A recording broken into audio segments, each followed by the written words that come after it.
So this video is going to be about how we evaluate real basic logarithms. But before we get to that, let's just remind ourselves from what we learned last video, what logarithms actually are.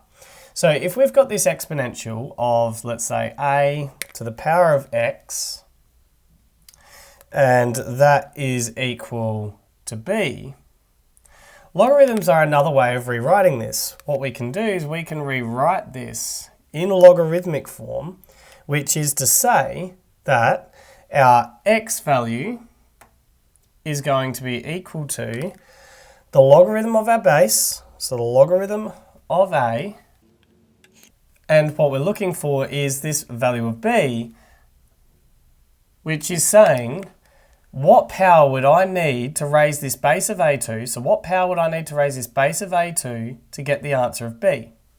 So what we're really going to be concentrating on today is how we actually evaluate some of the real basic logarithms that we might come across. So let's begin by saying that we've got the log base 2 of 32. And I want to evaluate this. Well, what this is actually saying is we want to know what power would we need to raise our base of a, so our base of 2 to get the answer of 32. Well, one method that we can use to do this is if we can represent this number here, this 32 here, in a base of 2, we'll find what power we actually need. So if I can rewrite this 32 in a base of 2, so this is the logarithm base 2, so I know that if I raise 2 to the power of 5, or multiply 2 by itself 5 times, that'll equal 32. Now, when I've got it in this form, what this is saying is I will need to raise the base of 2 to the power of 5 to get 32. So when I evaluate this, my answer is going to be 5, because that is what power I need to raise 2 to get the answer of 32. So let's take a look at another example. Let's say that I had the logarithm of base 5, but the answer I was looking for was 1/25 this time. So to answer this, I can use the same principle. If I can represent this 1/25 with a base of 5, I'm going to find what exponent that I need to raise that base to in order to get this answer.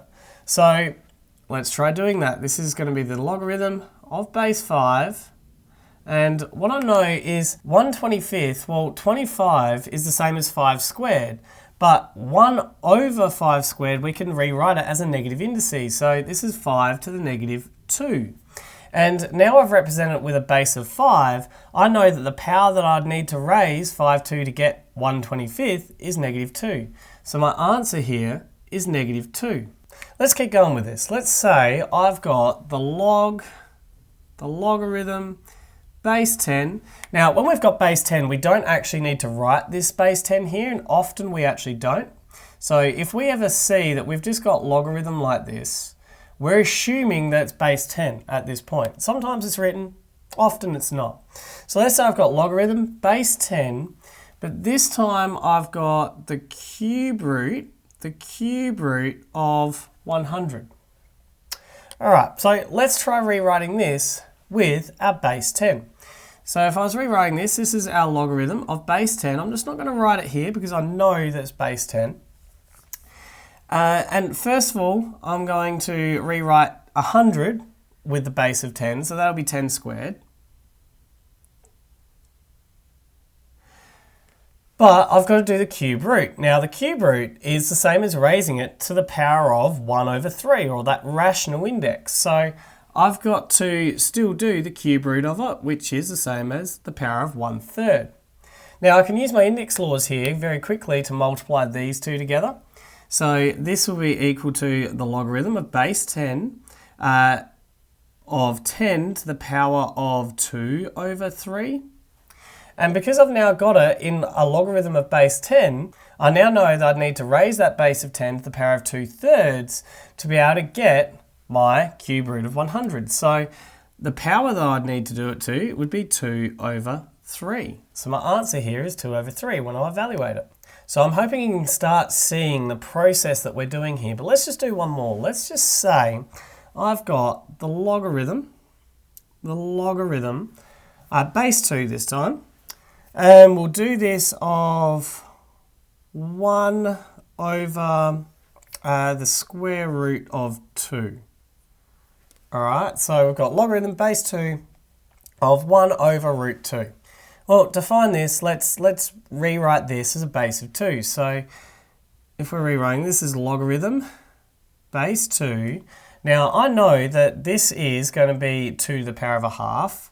So this is the same as 1 over 2 to the power of a half. That's 2 to the power of a half.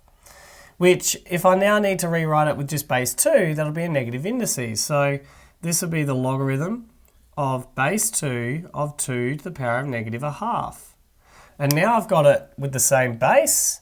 I would need to raise that base to negative a half to get this answer. So my answer here is negative a half, like that. So in essence, when we've got this, if we can represent our number here with the same base that's been indicated, we know that to evaluate it, the answer is going to be just what index I would need to raise that to, or what power I need to raise that to. But we can also use this in a different way. Let's say I wanted to evaluate a problem like this. Let's say I've got the logarithm of base 5 of x this time, and that equals 3. So let's say I've got the logarithm, base 5, the solution I'm after is now unknown, but we know that it's going to be raised to the third power. Well, what I actually want to do here is I've currently got this in logarithmic form.